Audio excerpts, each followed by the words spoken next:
उड़ाएगा। कमाल की बात यह हो गई है इस जंग ने इजराइल को नंगा कर दिया और अमेरिका को पूरी तरह से जलील कर दिया। बाइडन जो कल तक एक लोकप्रिय नेता थे, अमेरिका के 70% जो आबादी है उसमें से जो सुबह ही सुबह एक उम्मीद की खबर आ रही है वो आपको मैं बता देता हूं। हालांकि इजराइल पर भरोसा करना काफी मुश्किल है। इजराइल और हमास के बीच इस वक्त डील की बात चल रही है, डील हो रही है और लगातार पिछले 24 घंटे से इस डील पर बात हो रही है, लेकिन अब ये डील काफी करीब है। दोस्तों, इस डील के मुताबिक इजराइल 5 दिन के लिए हमलों को रोकेगा, 5 दिन के लिए सीज फायर होगा और इसके बदले 50 कैदियों को हमास रिहा करेगा। जी हाँ, जिसमें होगा ये कि हर दिन हमास 10 कैदी को रिहा करेगा, जिसके बदले 1 दिन के लिए सीज फायर होगा। इस तरह से 50 कैदी रिहा करने पर 5 दिन तक के लिए सीज फायर होगा, इजराइल हमला नहीं करेगा।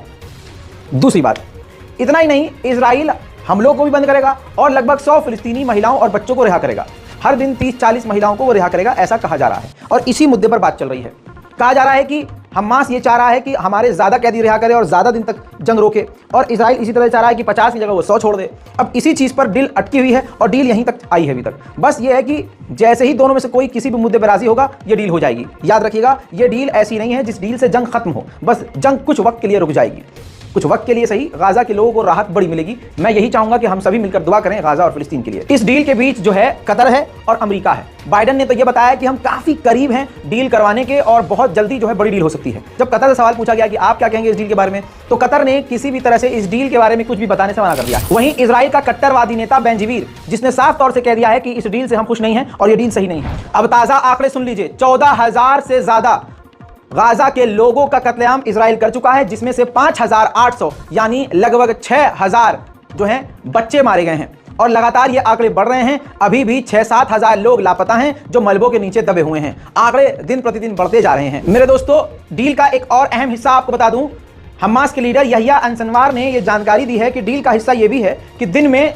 6 घंटे के लिए इजराइल गाजा के ऊपर कोई ड्रोन नहीं उड़ाएगा। कमाल की बात यह हो गई है इस जंग ने इजराइल को नंगा कर दिया और अमेरिका को पूरी तरह से जलील कर दिया। बाइडन जो कल तक एक लोकप्रिय नेता थे, अमेरिका के 70% जो आबादी है उसमें से जो यंगस्टर्स हैं, जो नौजवान हैं, 70% जो अमेरिकी हैं, अब वो बाइडन को सपोर्ट नहीं करते हैं, बाइडन की सरकार के खिलाफ है। सिर्फ इस जंग की वजह से इतनी काया पलट हो गई। एक तरफ डील की बात चल रही है, उधर डील बिगाड़ने की बात आईडीएफ कर रही है। आईडीएफ ने साफ तौर से कहा है कि कोई भी डील हमास के लीडरों को कत्ल करने से हमें नहीं रोक सकती। डब्ल्यूएचओ ने यह जानकारी दी है। लीजिए, यूएन की बात छोड़ दीजिए, डब्ल्यूएचओ ने बताया कि हमारी एक कार्यकर्ता अपने पति, अपने बच्चे और अपने भाई के साथ गजा में इजराइल के हमलों में मारी गई हैं। यानी पूरा कुनबा एक डब्ल्यूएचओ से जो जुड़ा हुआ था खत्म हो गया है। यूएन के तो आपको बता चुका हूं, यूएन के 100 से ज्यादा इजराइल अलग ही गाजा में मार चुका है। जॉर्डन ने बड़ी हिम्मत का काम किया दोस्तों, जो दूसरे अरब देश नहीं कर सकते।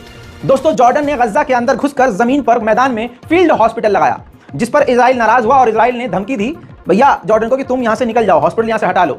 तो हिम्मत का काम यह किया जॉर्डन ने कि आंखों में आंखें डाल के यहूदियों को मना कर दिया कि हम इस फील्ड से हॉस्पिटल नहीं हटाएंगे और कह दिया कि हम इजराइल की बात पर ध्यान नहीं देंगे। वहीं ताजा जानकारी यह है कि नॉर्थन गाजा में जबलिया इलाके को चारों तरफ से इजराइल ने घेरा हुआ है, जिसमें लाखों की तादाद में लोग मौजूद हैं। याद कर लीजिए, वो भारत में एक कांड हुआ था जलियांवाला बाग, वो तो एक बाग था जिसको चारों तरफ से अंग्रेजों ने घेर कर गोलीबारी की थी। ये इसी तरह से जबलिया इलाका है जिसे चारों तरफ से इजराइल की सेना ने हथियारों से, टैंकों से, मिसाइलों से, रॉकेटों से, बंदूकों से घेरा हुआ है। वहीं दोस्तों, अरब देशों के मिनिस्टर, विदेश मंत्री, ये तमाम सीनियर लीडर जो हैं रशिया पहुंच गए हैं। रशिया में बैठकर अब ओआईसी और मुस्लिम संगठनों की बातचीत गाजा के ऊपर होगी। रूस के विदेश मंत्री सर्गेई लावरोव ने कहा कि जो कुछ भी हो रहा है बर्दाश्त के बाहर है, इंसानियत के खिलाफ है। गाजा के लोगों को मदद जल्द से जल्द पहुंचनी चाहिए। 3 दिनों में इजराइल का भारी नुकसान ग्राउंड पर हुआ है। हमास ने जानकारी दी है कि 72 घंटों में हमने 60 मिलिट्री व्हीकल यहूदियों के बर्बाद कर दिए हैं। फिलहाल की इस रिपोर्ट में इतना ही। रिपोर्ट को शेयर कीजिए, दुआओं में याद रखिए और इंतजार कीजिए हमारी अगली ही रिपोर्ट का, जो कुछ ही देर में आने वाली है। जय हिंद।